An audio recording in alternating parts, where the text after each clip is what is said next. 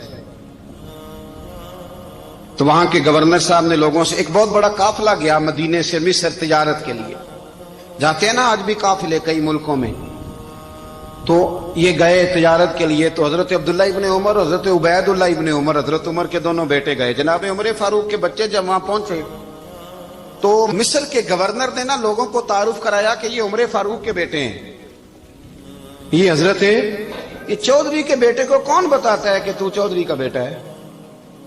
باہر والے بتاتے ہیں، گھر والے جی؟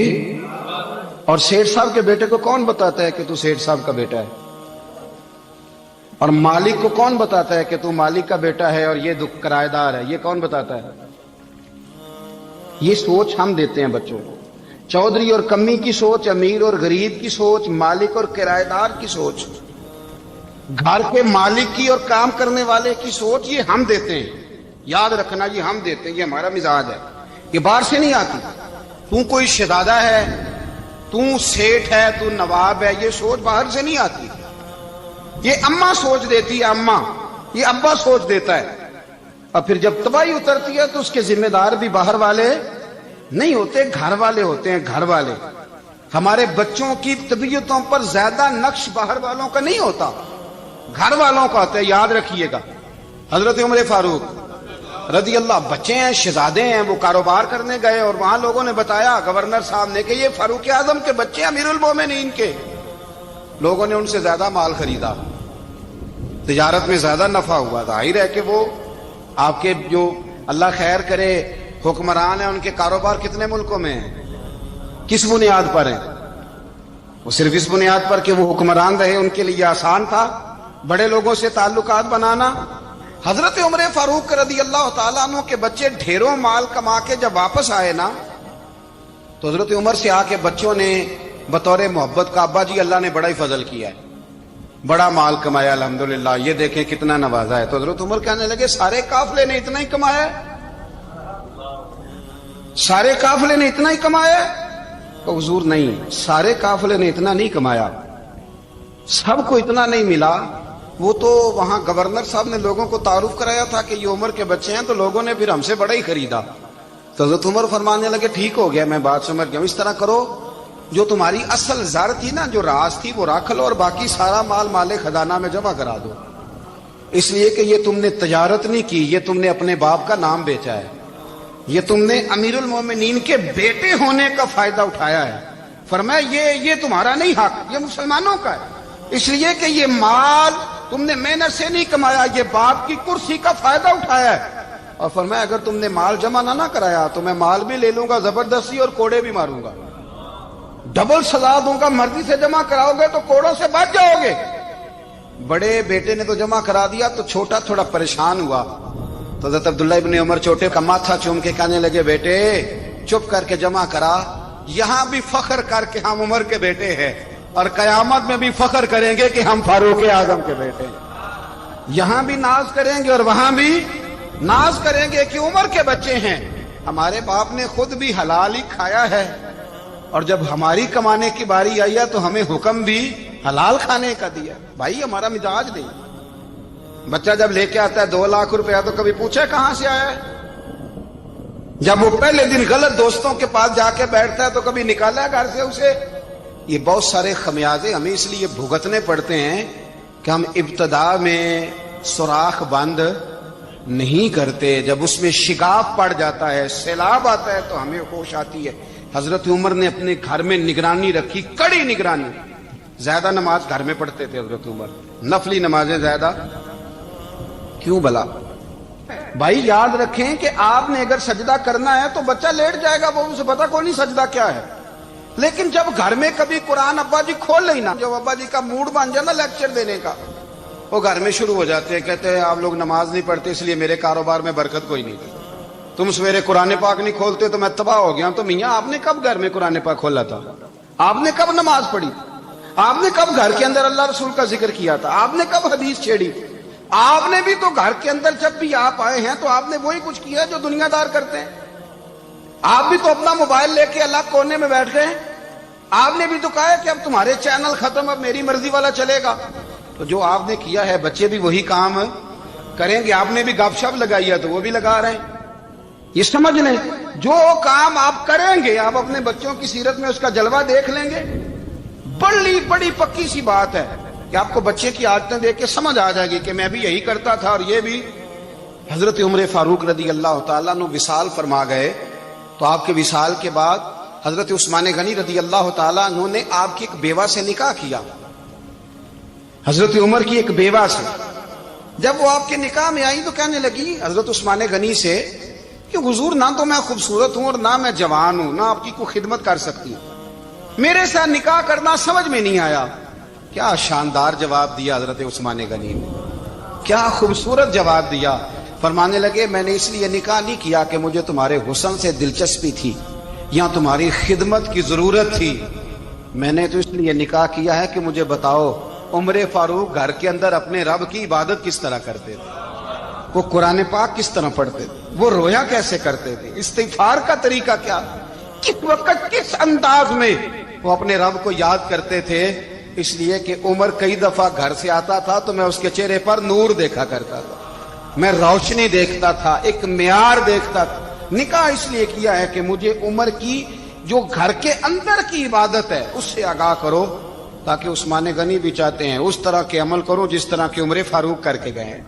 بھائی جب تک ہم اپنے گھر میں وہ توجہ نہیں دیں گے، وہ مزاج دیکھیں نا، ہمارے گھروں میں جب نقشہ پاس ہوتا ہے تو ٹی وی لان بھی اس میں ہوتا ہے، ڈرائنگ روم بھی ہوتا ہے، نماز کی جگہ بھی ہوتی ہے نقشے میں۔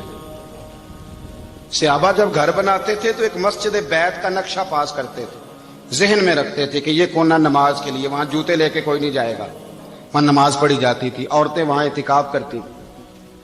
ٹی وی لان تو آ گیا ہے اور گھر کے اندر ٹی وی رکھنے کے لیے تو ایک کمرہ الگ سے بنا دیا گیا ہے، اور اب جو نئے نقشے پاس ہو رہے ہیں اس کے اندر گھروں کے اندر جگہ بنائی گئی ہے جہاں کمپیوٹر رکھے جائیں، اور بچوں کے لیے وائرنگ ہوگی نیچے تاکہ انہیں کوئی مشکل درپیش نہ ہو۔ یہ ساری چیزیں ہم نے نہانے کے لیے گھروں کے اندر اتنے بڑے واش روم بنائے ہیں کہ لگتا یہ ہے کہ سوائے نہانے کے اور کام ہی نہیں کوئی گھر میں ہوگا، ہر چیز آ گئی۔ پر اللہ کرے کوئی تفسیر بھی ٹیبل پہ پڑی نظر آئے، کوئی حدیث کی کتاب بھی ٹیبل پہ پڑی نظر آئے۔ اللہ کرے کہ جس طرح ابا لطیفہ سن کے آتا ہے تو جب تک سنا نہ لے اسے ہضم نہیں ہوتا، اللہ کرے کہ وہ جمعے میں بیان سن کے جائے تو اس کا بھی دل کرے میں اپنے بچوں کو سناؤں، وہ نبی پاک کی کوئی حدیث کہیں سے سنے تو گھر جا کے سنائے۔ جب تک یہ معیار نہیں بنتا آپ کیسے توقع کرتے ہیں کہ گھر کے اندر اللہ کی رحمتیں نازل ہوں گی؟ آپ یہ کیسے توقع کرتے ہیں کہ گھر کے اندر وہ معیار اور وہ مزاج بنے گا؟ حضرت عمر فاروق نے ذاتی زندگی پر جو توجہ دی، گھر والوں کے معیار پر جو توجہ دی حضرت عمر فاروق رضی اللہ تعالیٰ عنہ نے، وہ بھی بڑی دیدنی ہے۔ حضرت ابو موسیٰ اشعری کو نا آپ نے وزیر خزانہ بنایا، وزیر خزانہ، تو حضرت ابو موسیٰ اشعری کہتے ہیں کہ حضرت عمر کو شیخ خزانے میں رہنے تو دیتے نہیں تھے۔ تو ایک دن میں صفائی کر رہا تھا اس کمرے کی جس میں خزانہ رہتا تھا۔ ہمارے تو ملک میں جو جاتا ہے وہ صفائی کر کے ہی جاتا ہے، اللہ خیر کرے۔ اور خیر معیار بدلتا ہے، جو پچھلی حکومت ہوتی ہے وہ قرضہ اٹھاتی ہے، وہ باہر سے جاتی ہے تو قرضہ لے کے آتی، اور جو نہیں آتی ہے وہ کہتی ہے ہمیں پیکج مل گیا ہے، وہ قرضہ نہیں اٹھاتے۔ ان کو کیا ملتا ہے؟ یعنی پچھلی نے قرضہ لیا تھا اور ہم نے، واہ جی واہ کیا خوبصورت انداز ہے، اس کا نام بدل کے نا، انہوں نے قرضہ لیا تھا اور ہم نے، میں کہا بڑے شاندار سیانے بندے ہو گئی۔ اور اللہ تعالیٰ خیر فرمائے. ہمارے جو بڑے شاندار قسم کے دوست ہیں نا، شاندار، جن کا ادب سے نام لیتے ہیں، وہ عرب کے بادشاہ ہیں. ہم تو عرب خالی کہتے بھی نہیں، عرب شریف کہتے ہیں، عرب شریف. انہوں نے پتہ کیا کیا ہے؟ انہوں نے اس طرح کیا ہے کہ جو کشمیریوں کا قاتل تھا نا، اس کے گلے میں میڈل ڈال دیا ہے. یہی کام وہ کرتے رہتے. انہوں نے پہلے انہیں بلا کے مندر بھی بنوائے تھے، ہمیں کوئی شکوہ نہیں، ان کی زمین ہے، اللہ تعالیٰ توفیق عطا کرنے والا ہے. پر خیال یہ تھا کہ چلو کشمیریوں کے زخموں پر نمک نہ چھڑکتے، 2 مہینے انتظار کر لیتے، کچھ حالات سنور جاتے، کچھ تھوڑا انتظار. ہیں ہمارے دوست، ہمارے وزیر اعظم صاحب جب جاتے ہیں تو وہ پھولوں کا ہار ڈالتے ہیں ہمارے دوست. لیکن انہیں وہ حدیث یاد نہیں کہ نبی پاک علیہ السلام نے فرمایا جب میرے مومن کو تکلیف ہوتی ہے تو مجھے بھی گنبد خضرا میں تکلیف ہوتی ہے. انہیں نہ کشمیریوں کا خون یاد نہیں آیا، انہیں برہان وانی کی کٹی ہوئی لاش یاد نہیں آئی، انہیں 30,000 بیوہ عورتیں 30,000 بیوہ عورتیں یاد نہیں آئی، 30,000 بیوہ عورتیں جن کے سواگ اجڑ گئے. اور انہیں 1.25 لاکھ یتیم بچہ یاد نہیں آیا جو یتیمی کی زندگی گزار رہا ہے. اور اس کے باوجود بہت بڑے ذمہ دار ہے وہ. مجھے پڑھ لینے دو آج احمد فراز کا شعر. وہ ہمارے مکتب کوئی ایسا نہیں کہ وہ مولوی تھا، وہ غیر جانبدار تھا، پر مجھے آج پڑھ لینے دو اس کا شعر. ایک کلیجے کا درد ہے، پڑھ لینے دو. اس نے کہا تھا کہ پڑھتا ہوں تو کہتی ہے یہ خالق کی کتاب ہے، مثل یہودی یہ سعودی بھی عذاب. اس قوم کے بارے میں کیا لکھوں فراز، کعبے کی کمائی سے جو پیتے ہیں شراب، کعبے کی کمائی سے جو پیتے ہیں شراب. اس قوم کے بارے میں کیا لکھوں فراز کہ کعبے کی کمائی سے جو پیتے ہیں شراب. میں خیال نہیں آیا تمہارا صرف دین یہ ہے کہ قبریں گرا دو، مزارات گرا دو، فقط یہ دین ہے؟ کوئی نبی پاک کے روزے کی طرف منہ کرے تو اسے مشرک کہو، یہ دین ہے؟ اس کا نام مذہب رکھا ہے تم نے.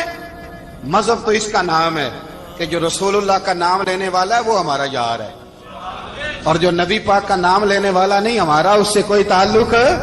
یہ دین ہے. حضرت عمر فاروق کی سیرت سنا رہا ہوں، حضرت عمر کی.